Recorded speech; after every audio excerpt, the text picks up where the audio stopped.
30 ವರ್ಷಗಳ ಪೂರ್ವಭಾವನೆ ವೀಲುನಾಮೆಯ ವಿಲ್ಗೆ ಅನ್ವಯವಾಗುವುದಿಲ್ಲ. ವೀಲುನಾಮೆ ಸಾಬೀತಿಗೆ ಕಟ್ಟುನಿಟ್ಟಿನ ಕ್ರಮ. ಇದು ಹೈಕೋರ್ಟ್ ನೀಡಿದ ತೀರ್ಪು.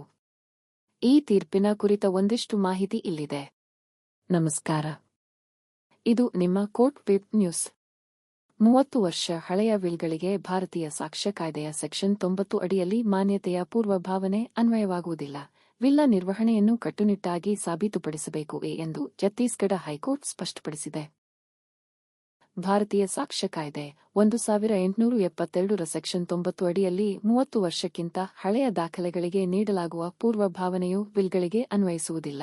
ಏಕೆಂದರೆ ವಿಲ್ಲ ನಿರ್ವಹಣೆ ಮತ್ತು ದೃಢೀಕರಣವು ಸಂಬಂಧಿತ ಕಾನೂನು ವಿಧಿಗಳ ಕಟ್ಟುನಿಟ್ಟಾದ ಪಾಲನೆಯ ಮೂಲಕ ಸಾಬೀತುಪಡಿಸಬೇಕಾಗುತ್ತದೆ ಎಂದು ಛತ್ತೀಸ್ಗಢ ಹೈಕೋರ್ಟ್ ಸ್ಪಷ್ಟಪಡಿಸಿದೆ.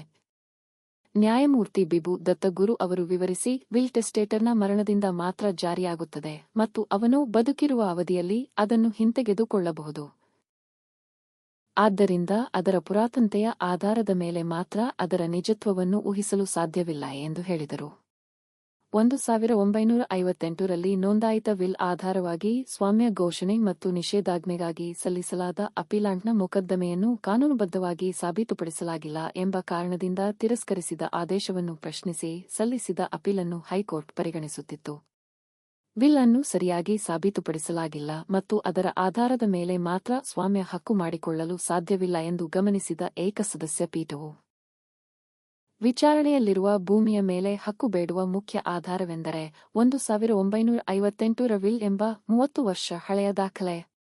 ಆದರೆ ಭಾರತೀಯ ಉತ್ತರಾಧಿಕಾರ ಕಾಯ್ದೆ ಸೆಕ್ಷನ್ 63 ಹಾಗೂ ಭಾರತೀಯ ಸಾಕ್ಷ್ಯ ಕಾಯ್ದೆ ಸೆಕ್ಷನ್ 68 ಮತ್ತು 69 ರ ವಿಧಿಗಳ ಪ್ರಕಾರ ಸಾಕ್ಷಿಗಳ ಮೂಲಕ ಅಪೀಲಾಂಟ್ಗಳು ವಿಲ್ನು ಸರಿಯಾಗಿ ಸಾಬೀತುಪಡಿಸಿಲ್ಲ. ಆದ್ದರಿಂದ ವಿಲ್ 30 ವರ್ಷ ಹಳೆಯ ದಾಖಲೆ ಎಂಬ ಕಾರಣಕ್ಕೆ ಮಾತ್ರ ಭಾರತೀಯ ಸಾಕ್ಷ್ಯ ಕಾಯ್ದೆ ಸೆಕ್ಷನ್ 90 ಅಡಿಯಲ್ಲಿ ಸರಿಯಾಗಿ ನಿರ್ವಹಿಸಲಾಗಿದೆ ಎಂದು ಊಹಿಸಲು ಸಾಧ್ಯವಿಲ್ಲ.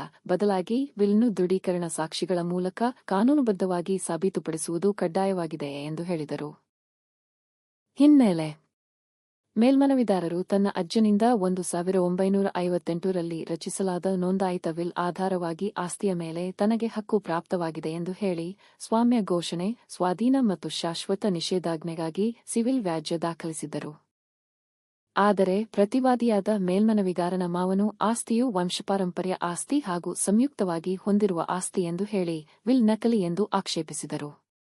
ವಿಚಾರಣಾ ನ್ಯಾಯಾಲಯವು 1958 ರ ವಿಲ್ ಭಾರತೀಯ ಉತ್ತರಾಧಿಕಾರ ಕಾಯ್ದೆ ಸೆಕ್ಷನ್ 63 ಮತ್ತು ಭಾರತೀಯ ಸಾಕ್ಷ್ಯ ಕಾಯ್ದೆ ಸೆಕ್ಷನ್ 68 ಮತ್ತು 69 ರ ಪ್ರಕಾರ ಸಾಬೀತುಪಡಿಸಲ್ಪಟ್ಟಿಲ್ಲ ಎಂದು ತೀರ್ಮಾನಿಸಿ ದಾವೆಯನ್ನು ತಿರಸ್ಕರಿಸಿತು. ಅಪೀಲಿನಲ್ಲಿ ಮೇಲ್ಮನವಿ ನ್ಯಾಯಾಲಯವು ಸಹ ವಿಚಾರಣಾ ನ್ಯಾಯಾಲಯದ ಆದೇಶವನ್ನು ದೃಢಪಡಿಸಿ ಅಪೀಲನ್ನು ತಿರಸ್ಕರಿಸಿತು.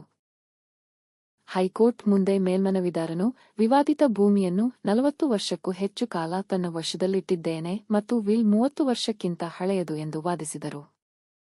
ವಿಲ್ಲ ದೃಢೀಕರಣ ಸಾಕ್ಷಿಗಳು ಮೃತರಾಗಿರುವುದರಿಂದ ಸೆಕ್ಷನ್ 90 ಅಡಿಯಲ್ಲಿ ವಿಲ್ ಸರಿಯಾಗಿ ಸಾಬೀತಾಗಿದೆ ಎಂದು ಹೇಳಲಾಯಿತು. ಜೊತೆಗೆ ವಿಚಾರಣಾ ನ್ಯಾಯಾಲಯವು ಸೆಕ್ಷನ್ 90 ಅನ್ವಯಿಕೆಯನ್ನು ಕಡೆಗಣಿಸಿದೆ ಎಂದು ವಾದಿಸಿದರು. ನ್ಯಾಯಾಲಯವು ವಿಲ್ ಬರವಣಿಗೆದಾರ ಮತ್ತು ದೃಢೀಕರಣ ಸಾಕ್ಷಿಗಳು ಜೀವಂತರಲ್ಲದಿದ್ದರೂ ಭಾರತೀಯ ಉತ್ತರಾಧಿಕಾರ ಕಾಯ್ದೆ ಸೆಕ್ಷನ್ 63 ಮತ್ತು ಭಾರತೀಯ ಸಾಕ್ಷ್ಯ ಕಾಯ್ದೆ ಸೆಕ್ಷನ್ 68 ಮತ್ತು 69 ರ ಪ್ರಕಾರ ವಿಲ್ನು ಸಾಬೀತುಪಡಿಸಲು ಯಾವುದೇ ಪ್ರಯತ್ನ ಮಾಡಲಾಗಿಲ್ಲ ಎಂದು ಗಮನಿಸಿತು.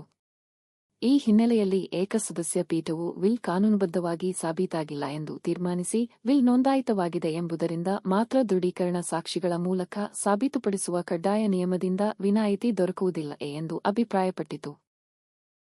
ಈ ಕಾರಣ ನ್ಯಾಯಾಲಯವು ಮೇಲ್ಮನವಿ ನ್ಯಾಯಾಲಯದ ಆದೇಶವನ್ನು ದೃಢಪಡಿಸಿ ಅಪೀಲನ್ನು ತಿರಸ್ಕರಿಸಿತು.